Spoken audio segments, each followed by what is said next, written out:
Muchas gracias. Un gusto estar aquí moderando este panel que lleva como título La tecnología, innovación como habilitadora de la sostenibilidad, elementos cruciales para potencializar el desarrollo del país. En este espacio buscamos sin duda generar un diálogo de alto valor estratégico para entender cómo la innovación, la digitalización y las nuevas tecnologías pueden convertirse en palancas decisivas para acelerar la transición hacia modelos sostenibles en México. Y hoy nos acompañan líderes clave del sector de la academia, política pública y la empresa, cuya experiencia, estoy segura, nos va a ayudar a comprender cómo conectar capacidades, inversiones y talento con un propósito común y fortalecer el desarrollo sostenible del país.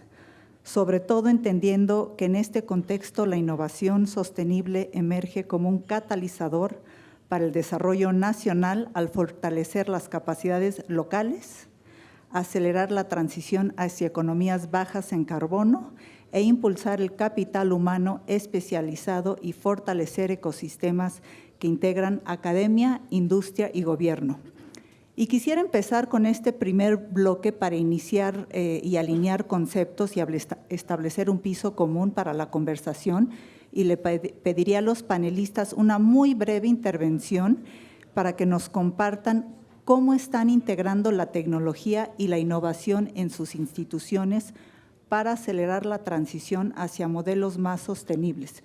Y si gustan dar un ejemplo concreto, ya sea un proyecto, un indicador, o algunos resultados que hayan obtenido, muy bienvenidos.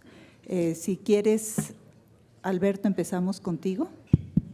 Sí, buenas tardes, días, perdón. Sí, claro que sí. En la Ibero estamos construyendo, desarrollando un hub de innovación. Somos un grupo de académicos y académicas de distintos perfiles y estamos formulando proyectos que tienen que ver con varios temas, pero específicamente en temas de cambio climático, de sistemas alimentarios y de bienestar. Y estamos muy de la mano con la tecnología porque este hub implica el establecimiento de una infraestructura informática bastante potente. Incluso nos va a permitir desarrollar pues, modelos de lenguaje natural, o sea, un poco más ya vamos a tener esa capacidad y es algo que está sucediendo muy pronto. Y entonces, bueno, ese es un ejemplo. Si quieres, al rato platico un poquito más a fondo, pero bueno. Gracias. Lisette. Pues antes que nada, muchas gracias a todos, gracias por la invitación a Enfoque Noticias, a los patrocinadores y a todos los asistentes. Sin duda, en la Secretaría de Economía existen 26 sectores desarrollados. Uno de los sectores, soy titular de él, que es promoción, apoyo, nuevas ideas. La innovación disruptiva está presente en el sector. Sin embargo, traemos una estrategia de instalar dentro de los polos de desarrollo económico, que voy a entrar un poquito más a detalle más adelante, poder instalar laboratorios de innovación y hubs de innovación tecnológica, pero también hubs de innovación global. ¿Qué significa esto? Convertirnos en un facilitador de soluciones y alternativas para el gremio empresarial. Muchas gracias. Juan. Bueno, nosotros haciendo consultoría y trabajando en temas de sostenibilidad, creo que la tecnología es una parte que traemos embebida en el proceso. Digo, siempre nos ha tocado trabajar con mucho datos que se generan con información satelital georreferenciada, con modelos climáticos, con entender qué va a pasar. Tal vez los 2 o 3 elementos principales son, pues cada vez más es más fácil y hay más capacidad de cómputo y de análisis y de inteligencia artificial que nos permite trabajar y direccionar cómo usamos todo ese volumen de datos para efectivamente sacar muy buenas conclusiones. Entonces, cómo usar eso tanto proyectivamente para aprender como hacia adelante es tal vez lo que quiero trabajar en este panel. Manolo. Gracias, Tania. Un gusto estar aquí el día de hoy, ver a tantas caras conocidas. A mí me gustaría ampliar un poquito el concepto ahorita que hablabas de innovación, porque como sea que piensa uno en cambio tecnológico y sin duda eso es la innovación, pero también la innovación es reorganizar los procesos y sistemas de producción y la manera en la que funcionamos tanto a nivel de la sociedad como en las empresas. que es un poco creo que a lo que aludías, Lisette. Y en ese sentido, si pensamos en los enormes retos que representa el compromiso que tenemos con la sostenibilidad, hablo de nosotros en la empresa, pero muchos de los que estamos aquí, por definición, todo lo que estas transiciones de las que estamos hablando implican un esfuerzo de innovación radical. Y ahorita más adelante me gustaría hablar un poquito de lo que hacemos en economía circular, pero si piensan ustedes en el retail como industria o Walmart como empresa, la innovación que se requiere para transicionar de una economía lineal a una cada vez más circular es brutal. Somos, dependiendo cómo se mida, la empresa más grande del mundo. Sin duda somos una de las empresas más grandes en México. Tenemos 3.200 tiendas. En los próximos 5 años le vamos a sumar 1.500 más. Somos más de 200,000 personas que trabajamos acá. Tenemos más de 5 millones de personas visitan esas tiendas cada día. Son 21 centros de distribución. O sea, tenemos una infraestructura física enorme. Para ir transformando eso, seguir creciendo e irlo transformando en algo con mayor circularidad, la innovación es absolutamente clave. Muchísimas gracias. Y me gustaría iniciar la segunda o el primer bloque ya de preguntas más puntuales nuevamente con Alberto, porque justamente ligando lo que acaba de decir Manolo, pues sabemos que el talento humano, la capacitación, el know-how, la formación es fundamental. Entonces, en ese sentido, Alberto, ¿qué oportunidades identificas para justamente articular la investigación universitaria, el hub que nos acabas de comentar, con empresas y gobierno en proyectos de economía circular o inclusión digital que aceleren el desarrollo regional? Bueno, la Ibero tiene 3 funciones sustantivas, que es la docencia, la investigación y la vinculación. En las 3 tenemos, digamos, cosas que ofrecer a la industria. Y en términos de formación, por ejemplo, estamos por abrir una ingeniería en inteligencia artificial, hay una ingeniería en ciencia de datos y bueno, yo en el centro donde estoy tenemos una licenciatura en sustentabilidad. En nuestra licenciatura formamos a aquellos sustentólogos y sustentólogas que están a cargo de áreas de sustentabilidad en las distintas empresas. Tenemos relativamente poco tiempo de vida, desde el 2018, pero pues ya nuestros egresados ya se están colocando bastante bien en el mercado laboral. En materia de investigación, la Ibero per cápita es de las universidades que más produce investigación de calidad. La mayoría de nosotros, bueno, una buena parte del claustro de profesores somos del Sistema Nacional de Investigadores, estamos publicando cada tanto a nivel nacional como internacional. Y un distintivo de lo que hacemos principalmente en nuestro centro es atender problemas de la realidad, o sea, no son intelequios, no son ejercicios académicos meramente, sino tomamos problemas del mundo para abordarlos. Eso como que desde que creamos este centro de sustentabilidad en la Ibero, tenemos esa idea ese principio de trabajar con cosas que sean realmente útiles, no hablar en abstracto. Quisiera dar un ejemplo de un proyecto en el que yo estoy participando.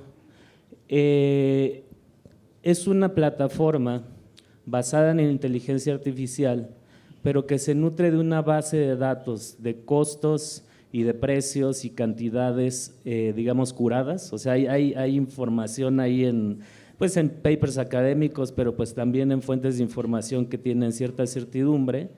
Estamos curando esa información para que sea input para evaluación financiera y económica de proyectos que tienen que ver con, pueden ser, no sé, quiero comparar si poner un dique de protección costera me da lo mismo que restaurar la vegetación costera.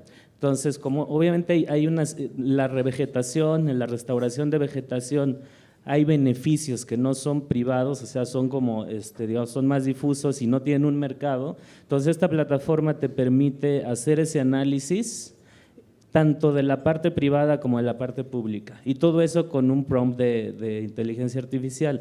Eso ya lo estamos prototipando, o sea, ya hay algo, ya hay una versión medianamente funcional y es algo que estamos desarrollando para eso.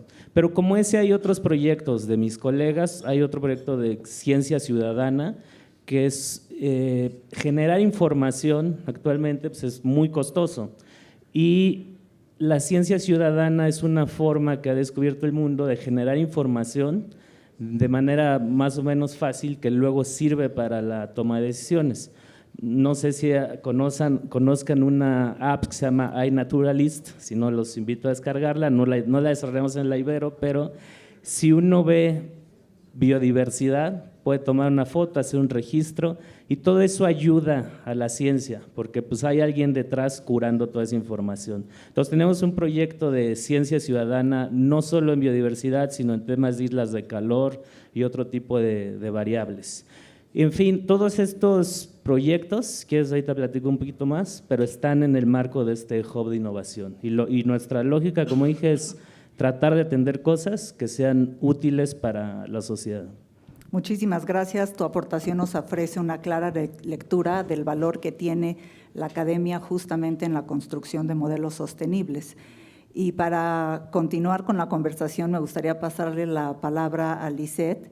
Desde el ángulo de la política pública y como comentabas en el polo de Chetumal, que se impulsa la innovación y nuevas ideas, si nos puedes comentar qué iniciativas se están desarrollando justamente para fortalecer el emprendimiento sostenible y la adopción tecnológica en regiones emergentes del país. Nos encontramos en una etapa donde la Secretaría de Economía y creo que todas las secretarías estábamos en etapa sustentable. Hoy en día ya nos encontramos en una etapa de sostenibilidad, que eso es bien importante mencionarlo. Pensaríamos que van ligadas y que van juntas con pegado, pero no es así. En segunda parte, dentro del sector de nuevas ideas desarrollamos una iniciativa que se llama Conecta MX. Conecta MX nace del Plan México, el Plan Nacional de Desarrollo Económico, la Agenda 2030, el Pacto Mundial Digital y las guías internacionales de ONU Hábitat enfocado en Smart Cities. ¿Qué es lo que tienen en común estos 5 elementos? Primero, las personas. Hoy en día nos encontramos en una era digital donde es muy difícil captar. La gran mayoría de ustedes en 3 minutos van a estar en sus teléfonos revisando correos, llamadas, mensajes, redes sociales. Entonces, la atención que se capta tiene que ser muy asertiva. Y si a eso generamos que existe una necesidad de inclusión, porque estos 5 pilares se está manejando, inclusión digital, económica, desarrollo potencial también, y estamos integrando a la academia, a organismos internacionales y estamos articulando por primera vez los 3 niveles de gobierno. ¿Qué son estos? Que los polos de desarrollo va a instalar la iniciativa Conecta de una manera sustantiva y eficaz desde el gobierno municipal, con colaboración del gobierno estatal, pero con seguimiento del gobierno federal. ¿Para qué? Para poder generar justo esta prosperidad compartida que tanto se ha mencionado en este gobierno. Sin embargo, la intención de generar un hub de innovación dentro del polo, no podemos hablar aisladamente del polo, tenemos que hablar completamente y globalmente del Estado. ¿Por qué? Porque lo que yo haga en Chetumal va a repercutir en Cancún, en Playa del Carmen, en Uxmal y en todos los municipios y por consiguiente en el Estado globalizado. Pero también en los estados que se encuentran alrededor. ¿Qué nos va a llevar esto? A tener esa visibilidad económica. Y les pongo un ejemplo tácito. Quintana Roo tiene 51 años de haberse fundado. Estamos hablando que Cancún junto con Chetumal son muy jóvenes. Y en 51 años nunca había habido un transporte público. Yo me pregunto, ¿cómo se trasladaban las personas de sus trabajos o de un municipio a otro o de la capital a otra ciudad, ¿no? Para los puntos de desarrollo? Sin embargo, gracias a la labor que ha tenido el secretario Marcelo Ebrard, hoy en día Quintana Roo, Chetumal específicamente, ya va a contar con un transporte público eléctrico. ¿Qué significa esto? Que además de ser sostenible, sustentable y con impacto social, también va a generar la economía y la prosperidad compartida que tanto hemos mencionado, ¿no? Entonces, estamos potencializando lo que es lo hecho en México, porque se va a instalar por medio de Taruc, con ayuda de Megafluxidina, con el liderazgo del secretario Marcelo Ebrard, al tener en una capital que no ha tenido el desarrollo económico que debería de tener, hoy en día va a tener una visibilidad de que tiene los componentes estratégicos para que llegue inversión del extranjero o inversión local, porque la realidad es de que las pymes, junto con las nenis, el mercado digital, el mercado liderado por mujeres y una parte de un gremio que es muy vulnerable en esta etapa, que es los adultos mayores de 50 años, los estamos integrando por medio del Pacto Digital. Entonces, es primordial que haciendo toda esta combinación y articulación multilateral de pilares fundamentales, organismos internacionales y gobierno en 3 niveles, podamos llegar al objetivo de Plan México. Entonces, es un ejemplo que hoy en día ya se está ejecutando. Vamos a instalar el primer laboratorio de innovación en Chetumal y en Playa del Carmen, dando resultados para la necesidad local, promoviendo la proveeduría local, la exportación y la visibilidad hacia el extranjero. Y bueno, no entramos en el tema, pero estoy segura que tienen la visión de género y justo cuando dices no un transporte eléctrico, las mujeres son las que más viajes realizan en el día, las que más están expuestas a términos de emisiones. Entonces, todo esto pues también tiene una transversalidad con el tema de género, ¿no? Y la innovación que muchas veces luego dejamos a un lado. Entonces, bueno, te agradezco muchísimo la perspectiva desde la política pública. Y ahora pasando justamente a la perspectiva empresarial con Manolo, Walmart sabemos que ha impulsado modelos circulares y cadenas de suministro más responsables. ¿Qué estrategias están consolidando en materia de economía circular y cómo se integran en su visión de aquí a los siguientes años y dentro del contexto del país, pero también regional? Como les decía hace un momento, una de las cosas que más nos caracteriza como empresa y como industria es, digamos, esta presencia territorial y física. Y efectivamente por eso para nosotros, para nuestro negocio, la sostenibilidad la buscamos a ella en esa circularidad. La presidenta Sheinbaum nos ha convocado a convertirnos en una república basura cero. Pues nosotros en Walmart desde hace años estamos en el camino de ser una empresa de cero residuos. Para los que no sepan, la definición de esto es que el 90% de los residuos que se generan en las operaciones propias no lleguen a un relleno sanitario, sino puedan ser reinsertadas en algún ciclo de valor, ya sea reutilizándose, reciclándose, etcétera. Al cierre del año pasado, que son las cifras más recientes que puedo compartir, ya estábamos en un 84%. Al año generamos casi 750,000 toneladas de residuos y de esas, como les digo, ya una proporción muy alta hemos encontrado darle alguna circularidad, por así decirlo. Y efectivamente lo primero que estamos tratando de hacer es hacerlo en casa. Es decir, replantear los procesos de cómo funciona la empresa, tanto en la operación de las tiendas como en la logística, en nuestros centros de distribución, etcétera. Por ejemplo, los residuos que no son orgánicos, la logística es una industria muy intensiva en uso de materiales y, por ejemplo, el uso del cartón y del playo en los centros de distribución y en la logística es algo que fuimos pioneros en este país en implementar una logística inversa, es decir, que esos materiales que se usan para mover mercancía, así como los llevas, te los regresas y lo conviertes en un negocio, básicamente, en donde reciclamos cientos de miles de toneladas de cartón y de playo cada año. Desde luego, en las tiendas, el aprovechamiento es una cosa crucial. Y ahí no solamente buscamos innovación de procesos, y es algo que nos ocupa mucho, de cómo aumentar el aprovechamiento, o decirlo de otra manera, es cómo reducir la merma, el desperdicio, sino ahí sí también implementamos mucha tecnología. Los residuos que no logramos evitar, el objetivo es, bueno, ¿cómo sí los revalorizamos? Entonces, hay un pasito intermedio, por ejemplo, en el caso de los perecederos de los alimentos, que es el uso de descuentos o de donaciones de alimentos. Entonces, antes de que alimentos pasen a ser residuos, una cosa que se hace mucho y nosotros somos por mucho la empresa que más lo hace en el país es donar los alimentos. Somos por mucho el primero. El año pasado donamos 25,000 toneladas de alimentos. Más de 1 millón de personas en este país se alimentan gracias a lo que dona la empresa. Entonces, además de, digamos, meterle circularidad al tema, tiene un impacto social muy importante.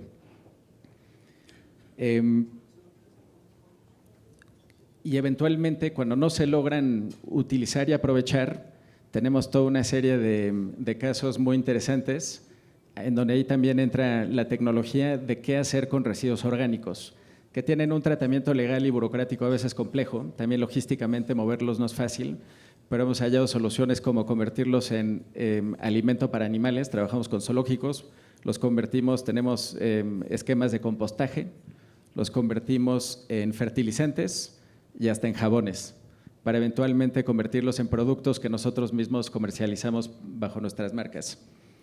Esto es lo que hacemos, digamos, en casa. ¿Qué hacemos con nuestros socios comerciales? Les decía al principio que no solamente somos una empresa muy grande, pero tenemos una cola, una cadena de suministro enorme. Tenemos decenas de miles de empresas con las que trabajamos y con ellos una de las cosas quizás más importantes que hacemos es colaborar para buscar esta innovación, por ejemplo, en los empaques. Tenemos, además de vender marcas comerciales de terceros, tenemos muchas marcas propias que seguramente conocen. Y entonces ahí sí tenemos una incidencia muy directa en cómo se diseñan y tenemos ahí colaboraciones muy interesantes de cómo buscar empaques mejor diseñados, que usen menos materia prima virgen, sobre todo plástico, pero que la materia prima virgen que sí se utiliza, que sea más fácilmente reciclable. Eso les diría que son con los principales esquemas. Muchas gracias, Manolo. Y antes de pasar con Juan, Lisette, me gustaría pasar nuevamente contigo, porque entendiendo que se está desarrollando este polo de Chetumal y que se ha hablado mucho de la economía circular, sabemos que hay una falta todavía de regulación a nivel nacional, aunque por supuesto lo mencionó también la secretaria Bárcenas. Entonces, bueno, ¿cómo se ven estos nuevos desarrollos como Polo Chetumal con el sector privado, que sin duda yo creo que ahorita como parte de sus ESGs, ¿no? Tienen todo un tema de economía circular, hay un avance, pero entonces ¿cómo se pueden conjuntar estos temas en justamente estos polos de desarrollo nuevo? Y igual si Manolo quisiera tener una réplica, ¿cómo trabajas o cómo te acercas al gobierno entendiendo que es parte de su agenda, pero que nos falta esa regulación, ¿no? Que no existe en nuestro país como lo puede existir en la Comunidad Europea, por ejemplo? Los polos de desarrollo, primero entendamos qué son.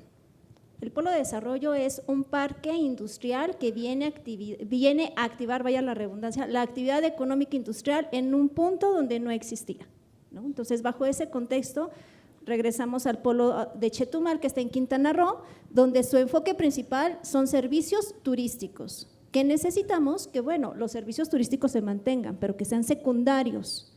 Entonces, lo que estamos trabajando es generar el ecosistema favorable regulatorio, también cubriendo toda la necesidad que va a tener el polo como tal, que es energía, agua, gas, seguridad, en conjunto con el gobierno municipal.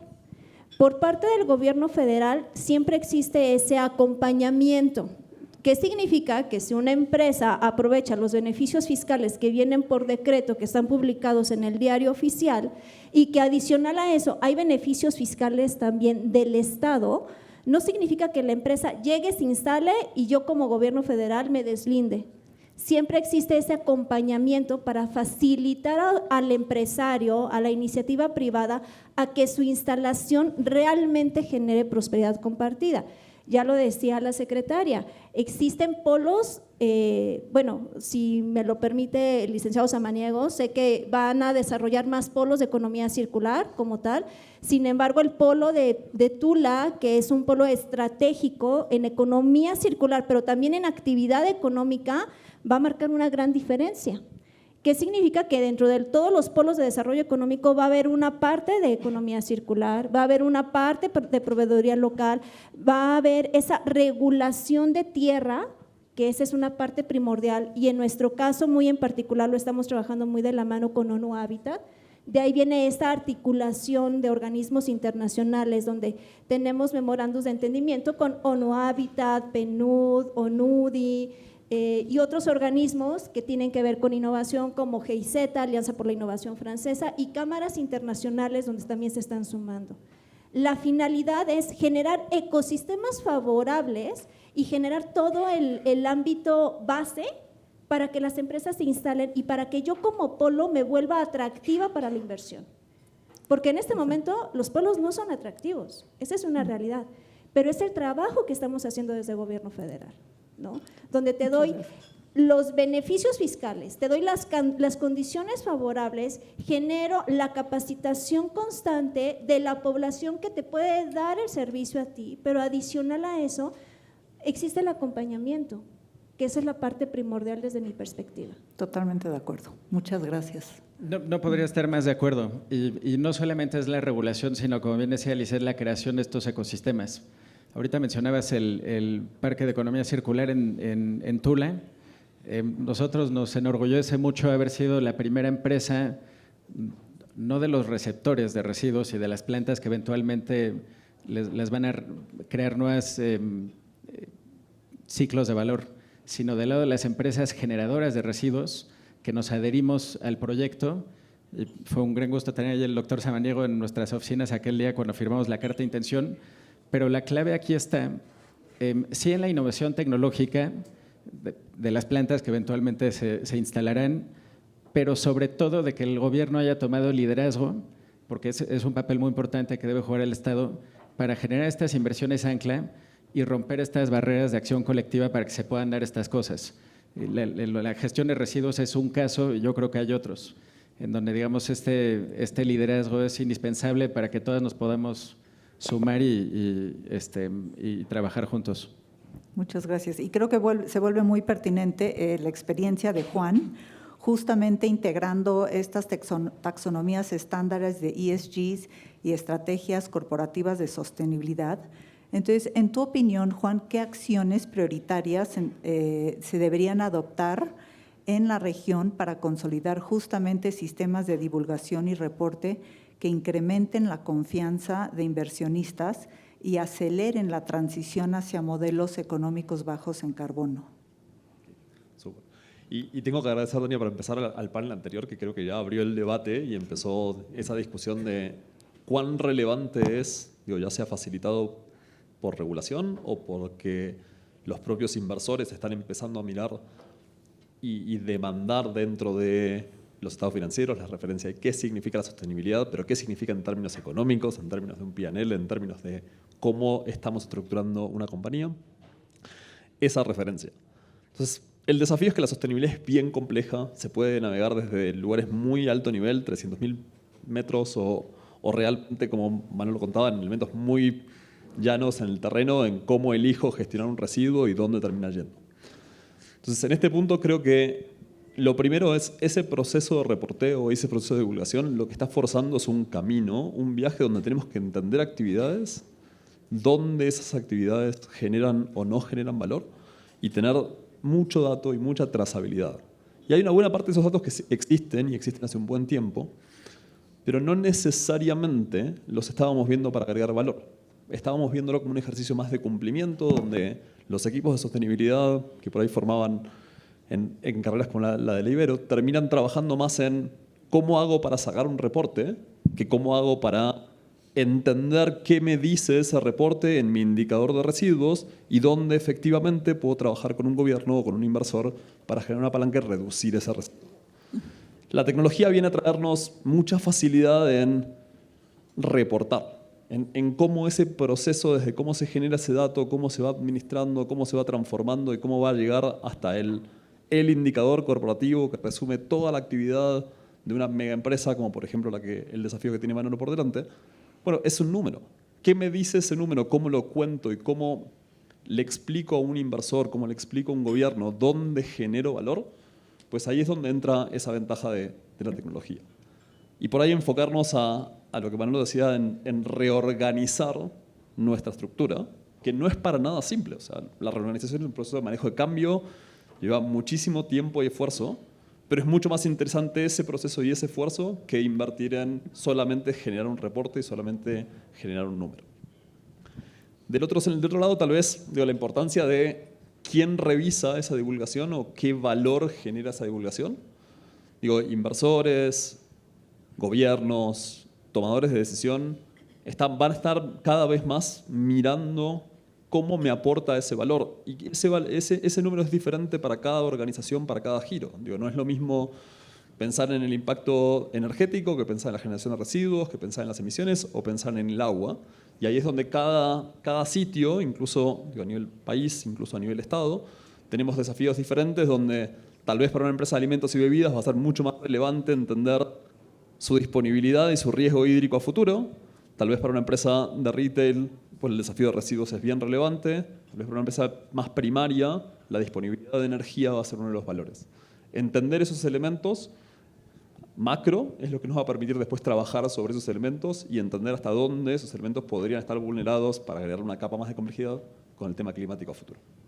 Muchas gracias, Juan. O sea, sin duda, identificar las oportunidades que existen a futuro, ¿no? Y bueno, en ese sentido iniciaríamos el segundo bloque de preguntas, en donde sin duda ahorita sabemos que la inteligencia artificial es el tema. Y en ese sentido, Alberto, me gustaría regresar contigo y me comentabas, ¿no?, cómo desde la academia se está iniciando con el hub, pero también con la carrera, y cómo justamente la inteligencia artificial puede fortalecer los sistemas de sostenibilidad en México. Y en este sentido, desde esta visión de academia, pues particularmente enfocado a políticas públicas, modelos de evaluación, que sabemos que son tan importantes, y aquí no quisiera omitir el anuncio que hizo la presidenta la semana pasada con la firma del convenio del Barcelona Supercomputing Center, en donde justamente, ¿no?, el poder trabajar con un instituto como estos, con su capacidad de procesamiento de datos, y en donde el tema de cambio climático es un enfoque muy importante, pero también la parte de agricultura, la parte fiscalizadora del SAT, que es importante para el gobierno siempre, sin duda, pero estoy segura que también desde un sector como de economía y desde el sector privado pueden ser muy interesantes. Creo que sí. Bueno, quisiera nombrar otros dos proyectos que tienen que ver con esto. Uno es, tenemos una red de monitoreo de contaminación atmosférica en la ciudad, es una red complementaria a la del gobierno. Entonces tenemos capacidad de ver en gran parte de la ciudad cómo están los contaminantes locales, PM2.5, SOx, NOxes, y también estamos incorporando sensores de temperatura para detectar islas de calor. Entonces toda esta información se nutre a un servidor y nosotros la podemos ver en tiempo real, o sea, no es algo que tengamos que ir a ver el sensor. Entonces esa red la tenemos, estamos buscando que pues podamos contribuir a la Ciudad de México con esas medidas complementarias, porque la infraestructura que tiene la actual Ciudad de México pues es limitada, es costosa, y entonces nosotros tenemos eso. Entonces tenemos capacidad de incidir en política pública en esa materia, simplemente acercando información de cómo está la contaminación en un momento dado en la ciudad. Otro proyecto que tenemos, bueno, más que proyecto, tenemos un centro de percepción remota y de uso de drones para cartografiar los territorios. Usamos esta tecnología pues justo para hacer mapas de alta definición del suelo y que se pueden traducir a mapas de uso de suelo y vegetación o mapas de agua, etcétera. Esto lo hemos ya utilizado para ayudar a algunas comunidades para que gestionen su propio territorio. Pero bueno, el potencial que esto ofrece es enorme, incluso bueno, creo que algo de descubrimientos allá en la península de Yucatán, descubrimientos arqueológicos han servido estos droncitos para hacerlos. Y también en la Ibero somos especialistas en percepción remota, o sea, en utilizar imágenes satelitales para hacer interpretaciones, los cuales muchas veces los publicamos en investigaciones que informan la política pública. Entonces, bueno, sin temor a equivocarme o de exagerar, la verdad es que la Ibero sí es fuente de información que es muy útil para la toma de decisiones.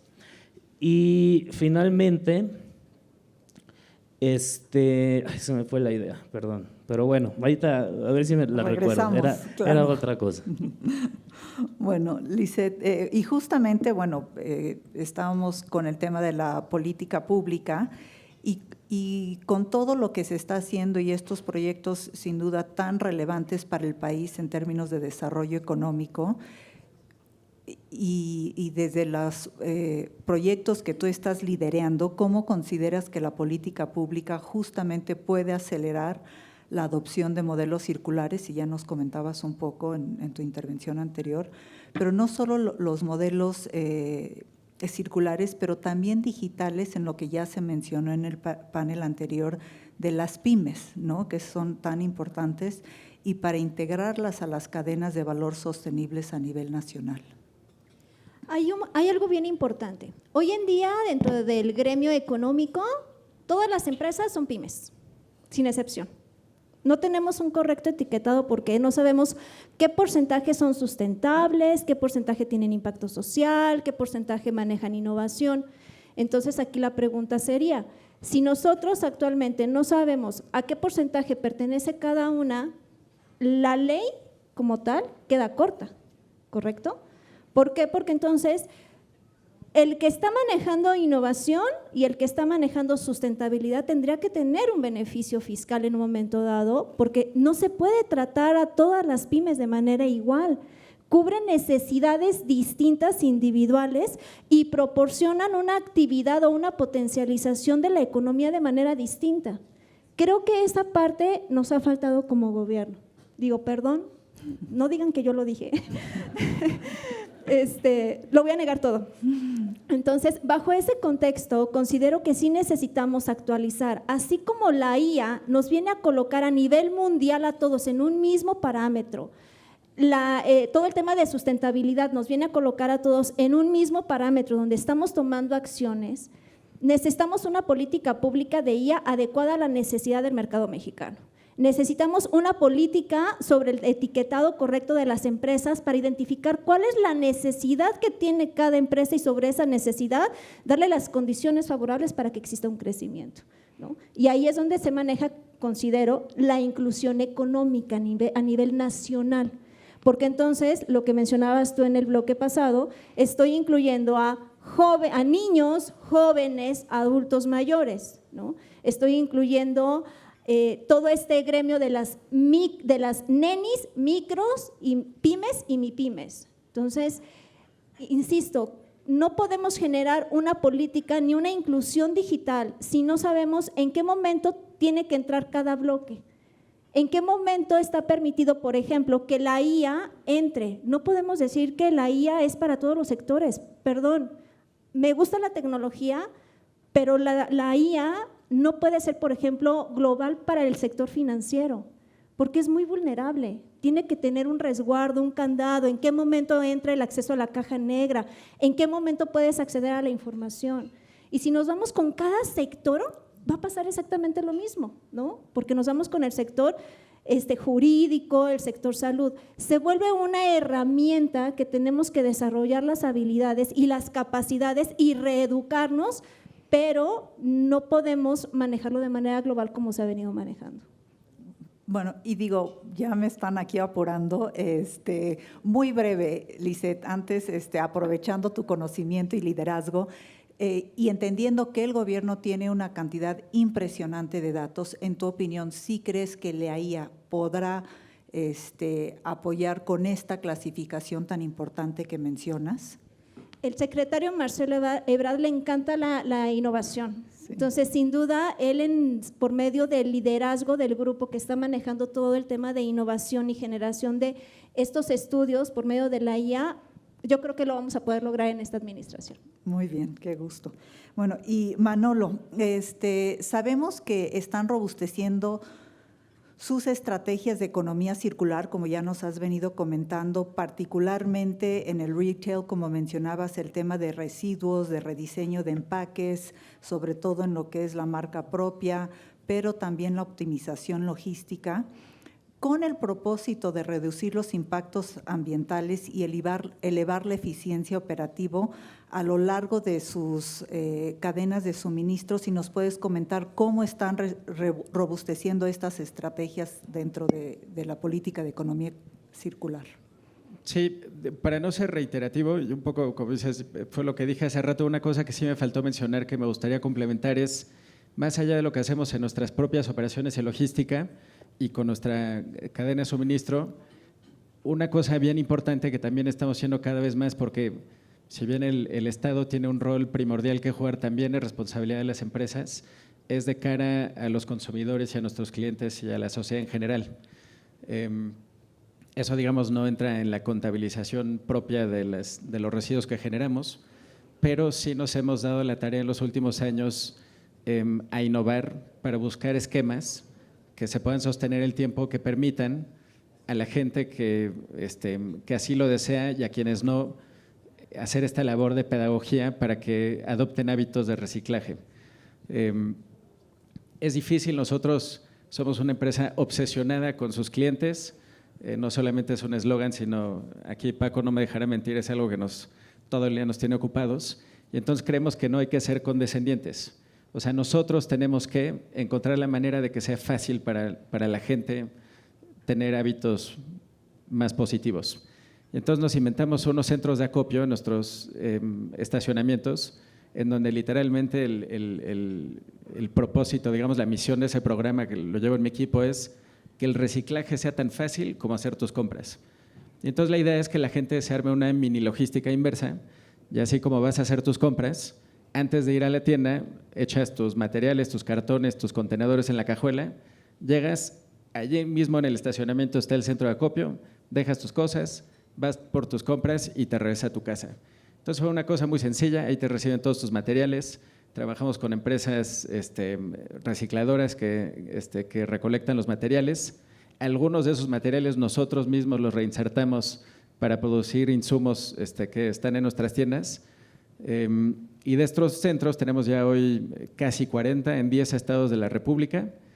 Y esto nos tiene muy orgullosos porque es un esquema que se paga solo. Trabajamos de la mano con empresas que le ven un valor muy específico en ser parte de este programa. Entonces, básicamente ellos ponen el dinero, nosotros la operación de los centros. Y este tipo de innovaciones, que Paco me ha invitado a otros foros a compartirlo, son las que también tenemos que hallar para poder ir llegando a más y más gente. Muchas gracias. Y Juan, un poco para cerrar ya el bloque y concluir, ¿cuál es tu perspectiva de aquí al 2030? Y justamente, pues, ¿de qué manera consideras que la innovación, la tecnología, la IA puede contribuir al fortalecimiento de la sostenibilidad y el desarrollo del país, entendiendo todos estos reportes de ESG, IFRS? Súper. Por ahí déjame volver de vuelta de lo general a lo particular. Venimos de un par de semanas con COP, se plantearon nuevos objetivos en las constituciones nacionales determinadas, más reducción. Y ahora el desafío es, bueno, ¿y cómo bajamos eso del papel a la realidad? ¿No? Tenemos un periodo por delante donde nos comprometimos a reducir emisiones. Sabemos que hay desafíos, como tuvimos en las preguntas anteriores, de financiamiento. Y ahí es donde creo que viene este desafío interesante. Sobre todo México tiene una industria primaria de esta que se llama hard to abate, difícil de reducir, pero donde hay que trabajar mucho en entender qué opciones o qué capacidades hay para encontrar esos procesos o esas capacidades para mejorar esa descarbonización. Nosotros tenemos una herramienta que surgió bien interesante, se llama Emission CI, es una herramienta pensada originalmente para descarbonizar a través de inteligencia artificial en sectores bien complejos como el acero, el cemento, la cal, la generación de petróleo y de gas. Y en petróleo y gas sobre todo surgió esto porque en plataformas petroleras era muy complicada la logística, era muy caro mover elementos, entonces sí valía la pena invertirle a decir, oye, ¿qué más le puedo hacer para optimizar la operación? Y ahí surgió este concepto del gemelo digital, que es un gemelo digital, es exactamente eso, duplicar a través de tecnología la operación de un activo, de una operación en particular, traer toda esa referencia de ingeniería y desarrollo, no solamente cómo está funcionando, sino cómo la voy operando, y darle y aprovechar toda esta capacidad de machine learning, inteligencia artificial, para que aprenda. Y aprenda de mi performance, aprende de cómo voy operándola. Entonces empieza a sugerirme opciones. Me dice, oye, sin cambiar nada, ¿por qué no pruebas de subirle un poco la temperatura? ¿Por qué no pruebas de apagarle un poquito o cerrar esta válvula? Eso ha generado ahorros operativos del 30% en operaciones petroleras, por ejemplo. Por supuesto, descarbonizando, pero ya no solo lo miramos por la proactividad de descarbonizar, lo miramos porque a fin del día hay un ahorro, hay una eficiencia y hay una capacidad de intervención directa. O sea, lo importante no es que vamos a descarbonizar porque nos interesa descarbonizar filántropamente, es porque pues, no estamos haciendo las cosas bien y ahí hay una oportunidad de hacerla mucho mejor. Y eso, a fin del día, sí va a bajar las emisiones, pero además me va a bajar mis costos operativos, me va a bajar mi necesidad de logística, me va a bajar un montón de elementos que son mucho más relevantes para mi operación directa.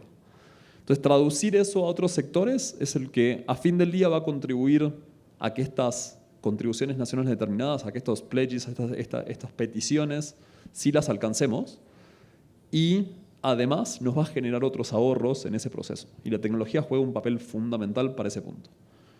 Y si no lo hacemos, pues aún así existe la variable no de contabilidad climática, no cuánto emito, sino de riesgo climático. Y eso va a pasar igual. O sea, eso es cómo me afecta el clima alrededor y cómo me va a afectar en 20, en 30, en 50 años hacia adelante. Entonces, de vuelta, entender con estas capacidades de cómputos y escenarios qué significa que cada una de las variables climáticas me vayan a cambiar, cómo eso se traduce de peligro a riesgo, de riesgo climático a riesgo de negocio, y qué acciones tengo que empezar a tomar hoy, tal vez no extremadamente urgentes, pero sí traerlas a un plan de negocio y traerlas a un business case y decir, oigan, en 30 años me voy a quedar sin agua. Entonces, ¿qué hago hoy? Primero, para evitar que eso pase en 30 años y por ahí empujarlo a 50. Y la otra es, ¿qué hago hoy para empezar a pensar que igual voy a tener que adaptar o en algún momento voy a tener que cambiar mi lógica porque eso va a pasar igual? Entonces, ese tipo de puntos hoy sí los empezamos a traer a las discusiones y dejan de ser puramente de el equipo de sostenibilidad o el equipo de medio ambiente, pasan a ser el corazón de las operaciones, el corazón de las tomas de decisiones, tanto en entidades en industria como obviamente en gobierno. Pues muchísimas gracias a todos nuestros panelistas, justo por compartir su experiencia, sus perspectivas tan valiosas. Estoy segura que nos podríamos quedar otra media hora aquí conversando, pero muchísimas gracias por sus aportaciones, muy interesante, y por tomarse el tiempo de estar aquí el día de hoy. Muchas gracias.